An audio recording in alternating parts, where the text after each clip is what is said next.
Chase Bashir.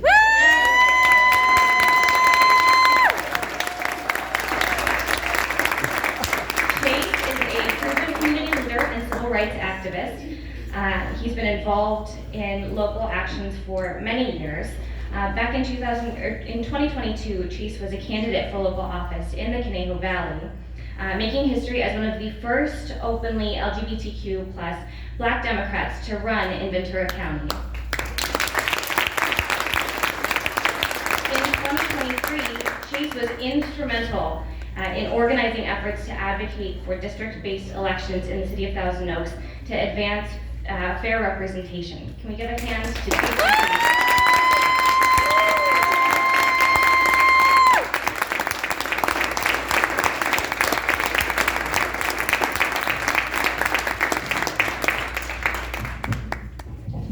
All right.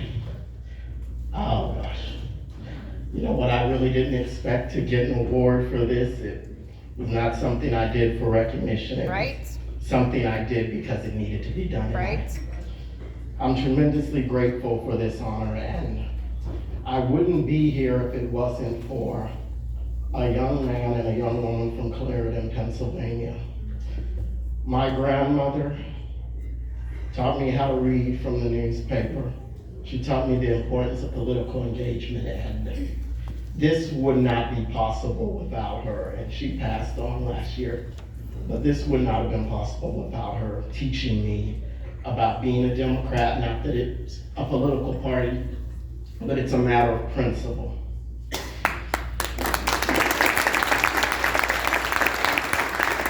I wouldn't be here without my grandfather's tenacity to join the military and find a better way for his family. He lost both of his parents at a young age. His oldest sister helped raise the family, and they would be so low on food that she would have to hide what little food they had to make sure that it lasted. And I have to thank my mother, because when she went to college, she shared every bit of knowledge she had with me. And she's just a dissertation away from being a PhD.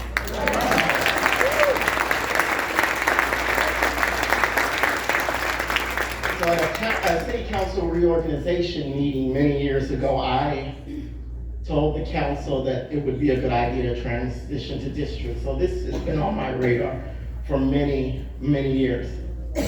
So when I got a call from another committed activist in the Conejo Valley, Sally Hibbett's, asking if I wanted to sign this letter to make the change, I said yes, because I thought it was necessary to make this change.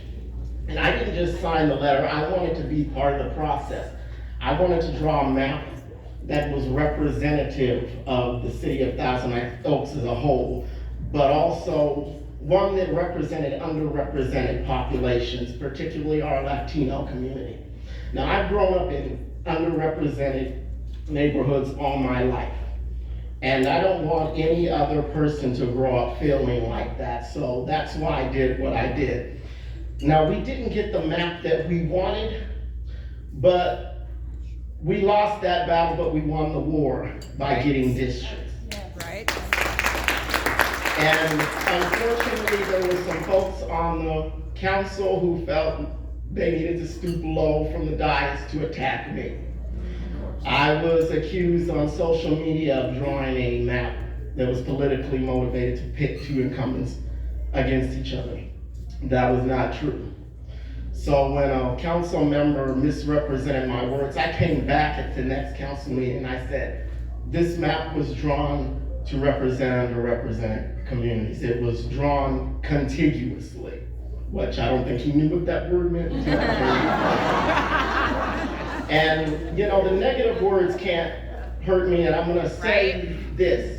People are going to say negative things to you to try to hurt you, to make you shut up, to take away your voice, to make you stop fighting for change. And what was said to me on that dais can't hurt me. Because there was a time when I was the worst homophobe towards myself, when I was deeply closeted. Let me tell you, nothing any politician can say to me can compare to that. If I couldn't break me, you can't break me either.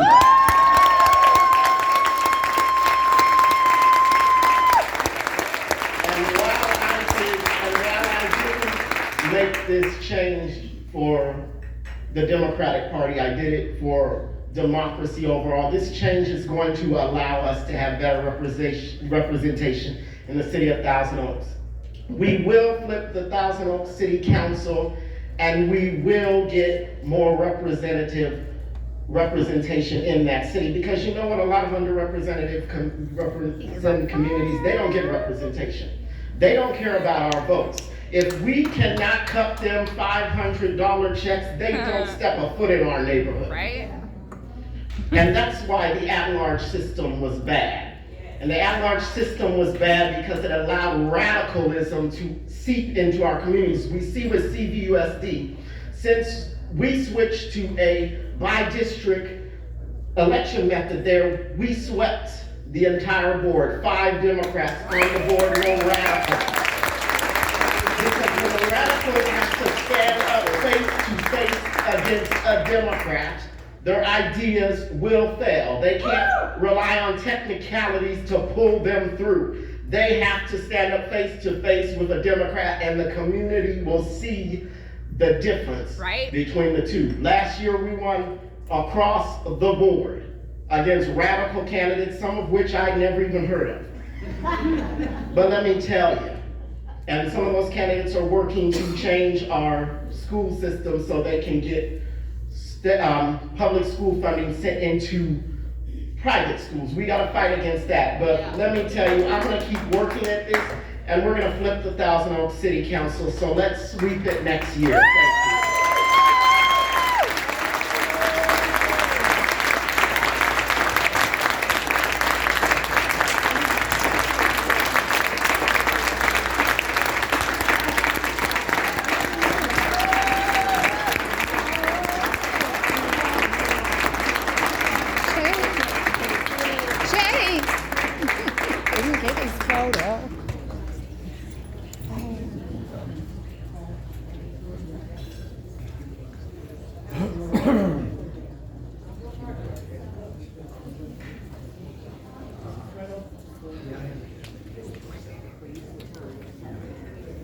Yes.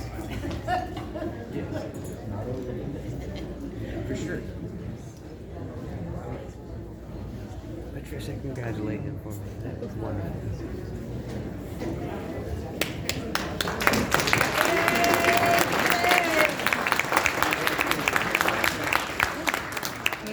All right, next up, I have the distinct honor of also presenting show your our trophy. Young Fellow of the Year, Oh gosh, I'm all Francesca discombobulated.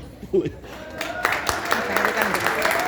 I need a timer. Francesca is a proven community organizer, advocate, and accomplished We graphic gotta get designer. Mama. During the 2022 campaign cycle, Francesca served as the co-coordinator for the Ventura County Democratic Party and advised several local progressive campaigns. In 2023, Francesca was elected to serve as the president of the Ventura County Young Democrats and currently serves as an ADEM for AD 42. Please welcome Francesca Adams.